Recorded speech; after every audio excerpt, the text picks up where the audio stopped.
नमस्कार आप सभी को। बात करते हैं उत्तर प्रदेश, यूपी और देश दुनिया से जुड़ी सबसे बड़ी महत्वपूर्ण काम की बड़ी इंपॉर्टेंट खबरें। जानेंगे सभी खबरों को विस्तार से शुरू से लेकर अंत तक। इस वीडियो को देखते रहिएगा क्योंकि सारी खबरें एक से बढ़कर एक होने वाली है। काफ़ी बड़े अपडेट, काफ़ी बड़े नए निर्णय लिए गए हैं, सभी को जानेंगे विस्तार से।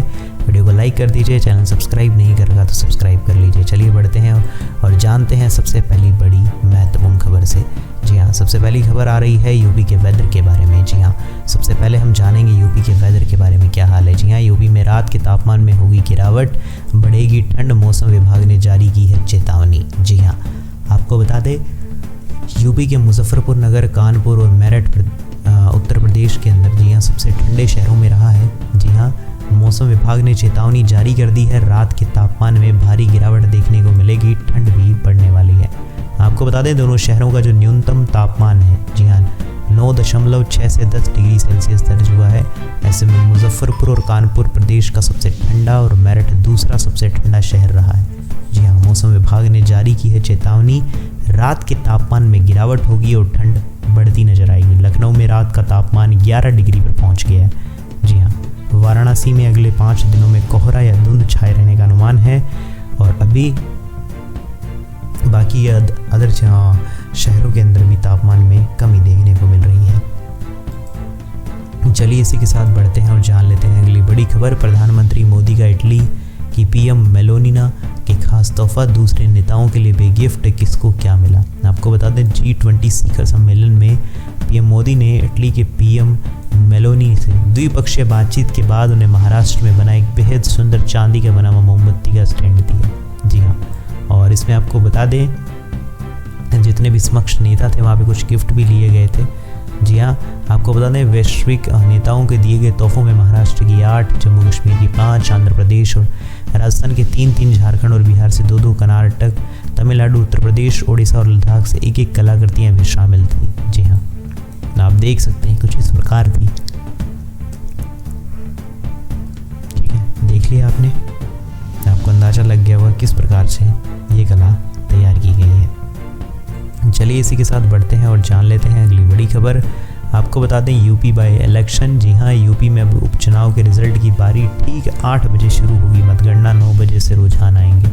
आपको बता दें उत्तर प्रदेश की विधानसभा सीटों के लिए उपचुनाव की जो गिनती है वो शुरू हो चुकी है और जल्द ही शनिवार को सुबह 8 बजे से मतगणना शुरू होगी और सुबह करीब 9 बजे से रुझान आने शुरू हो जाएंगे। जी हाँ, और आपको पता लग जाएगा कि कौन जीत रहा है इस बार उत्तर प्रदेश की 9 विधानसभा सीटों के चुनाव में जो परिणाम देखने को मिलेंगे।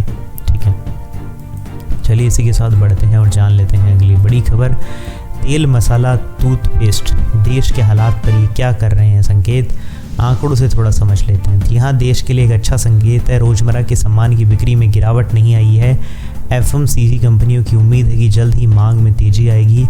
निल्सन, IQ और कैटर जैसे मार्केट रिसर्चर्स की Adani, Wilmer, Tata consumer products, Colgate, LT foods, special retail जैसी कंपनियों ने आंकड़े देकर अपनी बात की। उनका कहना है कि खाने के तेल, मसाले, आटे, टूथपेस्ट, चावल, दाल जैसे जितने भी ज़रूरी सामान है उजला सितंबर तिमाही में बढ़ोतरी देखी गई है। उन्हें भरोसा है कि अक्टूबर दिसंबर तिमाही में यह बढ़ोतरी भी जारी रहेगी। और आपको बता दें आमतौर पर मंदी के समय में ग्राहक या तो कम मात्रा वाले पैक खरीदते हैं या फिर सस्ते लोकल ब्रांड खरीदते हैं। कई बार तो वे खुले प्रोडक्ट्स की ओर रुख करते हैं, लेकिन इस बार ऐसा बिल्कुल भी नहीं हुआ। जी हाँ, आपको बता दें इस बार जो इजाफा हुआ है जी हाँ अप्रैल-जून तिमाही की खानों की कीमतों में 2 से 2.1% का इजाफा हुआ। वहीं जुलाई से सितंबर में बढ़कर 3.4% हो गया है। जी हाँ, जरूरी सामान की बिक्री में बनी हुई है तेजी, जो कि वाकई में काफ़ी अच्छा फ़ायदा दे रही है कंपनियों को। ठीक है, चलिए इसी के साथ बढ़ते हैं और जान लेते हैं अगली बड़ी खबर। अब उत्तर प्रदेश में सस्ती होगी शराब, राजस्व बढ़ाएगी योगी सरकार। एक्वा मेट्रो लाइन समेत 30 प्रस्तावों पर कैबिनेट की मुहर। आपको बता दें उत्तर प्रदेश के मुख्यमंत्री योगी आदित्यनाथ ने अध्यक्षता में आज बैठक की और इस बैठक में योगी सरकार ने कई अहम चीज़ों पर फैसला किया और चित्रकूट में निर्माणाधीन 800 मेगावाट सौर ऊर्जा प्लांट के सबस्टेशन और ट्रांसमिशन लाइन के लिए मंजूरी भी दी गई है। जी हाँ, और आपको बता दें अभी सबसे बड़ी चीज़ की जो शराब को लेकर बात चल रही है। जी हाँ, उत्तर प्रदेश के लोगों को अब सस्ती शराब मिल सकती है। सरकार ने एक्स्ट्रा न्यूट्रल अल्कोहल को लेकर बड़ा फैसला लिया, जिससे GST से निकालकर वैट के दायरे में लाया गया। इससे सरकार का राजस्व बढ़ेगा, शराब बनाने की लागत भी कम होगी और इस तरह से ग्राहकों को सस्ती शराब मिल सकेगी। वाकई में जिनके पीने गए उनके मज़े हो जाएंगे और पिएंगे वो।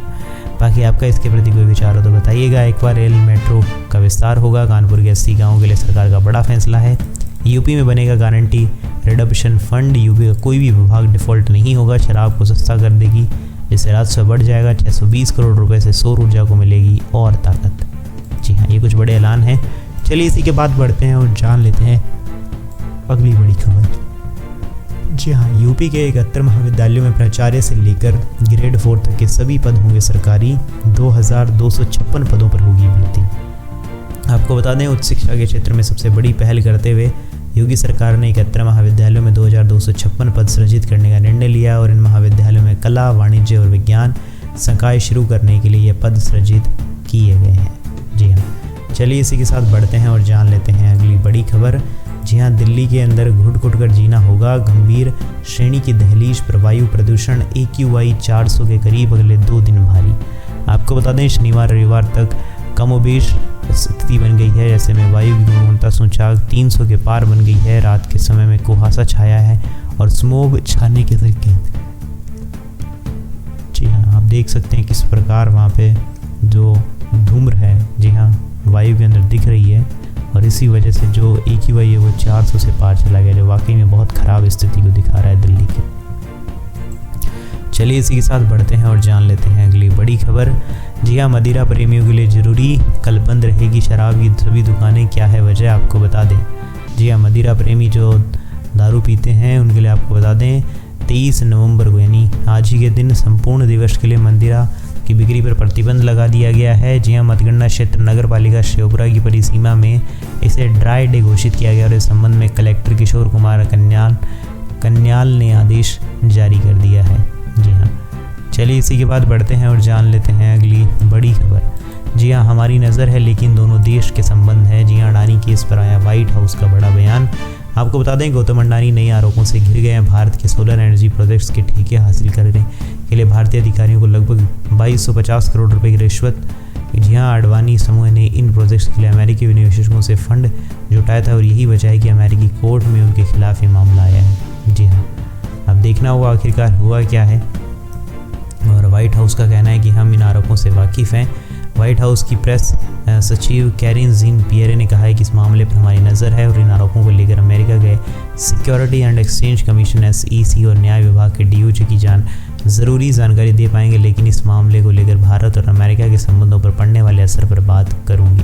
बाकी देखते आने वाले समय में इसके ऊपर कोई अपडेट आता है तो मैं आपको बताऊंगा आखिरकार हुआ क्या है पूरा मामला। चलिए इसी के साथ बढ़ते हैं और जान लेते हैं अगली बड़ी खबर। आपको बता दें, योगी कैबिनेट का बड़ा फैसला। नोएडा में एक्वा लाइन का होगा विस्तार, बनेंगे 11 स्टेशन। 2991 करोड़ रुपए की होगी लागत। जी हाँ, उत्तर प्रदेश के अंदर योगी आदित्यनाथ ने नोएडा मेट्रो की एक्वा लाइन के विस्तार को मंजूरी दे दी और इस योजना के तहत सेक्टर 51 मेट्रो स्टेशन से नॉलेज पार्क 20 तक मेट्रो का निर्माण किया जाएगा और इस पर 778 करोड़ रुपए खर्च किए जाएंगे। इस विस्तार से नोएडा के लोगों को बेहतर परिवहन सुविधा मिलेगी और ट्रैफिक की समस्या भी कम होगी, जो वाकई में बहुत ही अच्छी चीज़ है।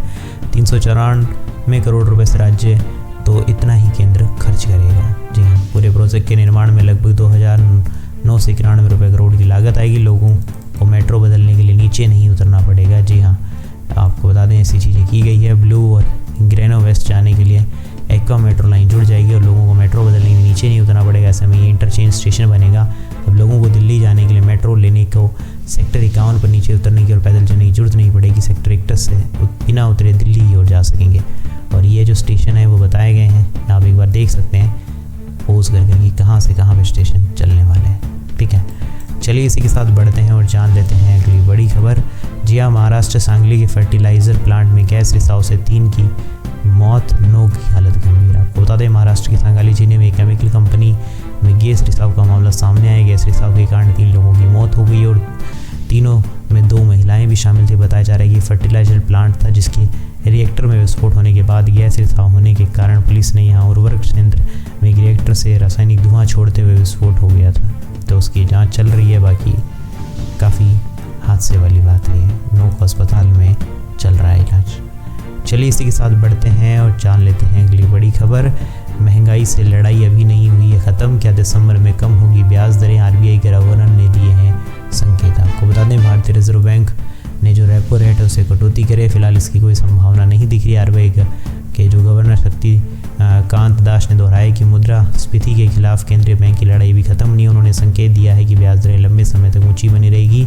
दास ने ग्लोबल साउथ के केंद्रीय बैंकों के सम्मेलन में अपने भाषण के कारण कहा कि मुद्रास्फीति के लक्ष्य को अनुरूप के लाने की प्रतिबद्धता पर जोर देने के साथ ही हम स्पष्ट करते हैं कि केवल सहनशीलता सीमा के भीतर रहना पर्याप्त नहीं है। हमारा काम तब तक पूरा नहीं होता जब तक हम 4% के लक्ष्य को स्थायी रूप से प्राप्त नहीं कर लेते। बाकी आने वाला समय बताएगा, और कोई अपडेट आएगा तो मैं बता दूंगा। चलिए इसी के बाद बढ़ते हैं अगली बड़ी खबर। अयोध्या के राम मंदिर पहुंची ठंड, रामललन ने पश्मीना साल के बाद ओढ़ी रजाई, खास ऊनी कपड़े आ रहे हैं। जी आपको बता दें अयोध्या में भगवान श्री राम जी को वहाँ पे भी ठंड पहुँच गई है। मार्गशीर्ष कृष्ण पंचमी पर गुरुवार को तापमान में गिरावट के साथ राम मंदिर में रामलला के ठंड से बचाव के लिए लिहाफ यानी रजाई का प्रयोग शुरू कर दिया गया है।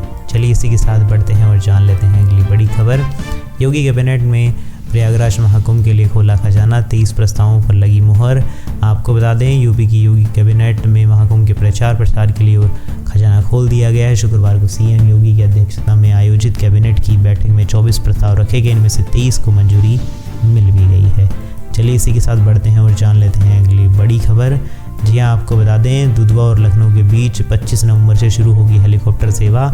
जी हाँ कितना होगा किराया, आपको बता दें यूपी के पर्यटन स्थलों को भ्रमण करने के लिए पर्यटक के लिए अच्छी खबर है। यूपी सरकार अब हेलीकॉप्टर सेवा शुरू करने जा रही है और यह सेवा दुधवा और लखनऊ के बीच में संचालित होगी, जो कि 25 नवंबर की तारीख निर्धारित की गई है। जी हाँ, और इसके लिए आपको बता दें हेलीकॉप्टर से यात्रा के लिए पर्यटन को 5,000 रुपये प्रति व्यक्ति भुगतान करना होगा। और इसको लेकर गुरुवार की देर रात तक मैसर्स जेटवर्स एविएशन पर पर्यटन लिमिटेड के साथ MOU हुआ है, जिसमें 5,000 रुपये देकर आप अपना पूरा का पूरा घूम सकते हैं वहाँ पे, वो भी एक हेलीकॉप्टर से। जी हाँ, तो ये थी उत्तर प्रदेश, यूपी और देश दुनिया से जुड़ी सबसे बड़ी महत्वपूर्ण काम की बड़ी खबरें।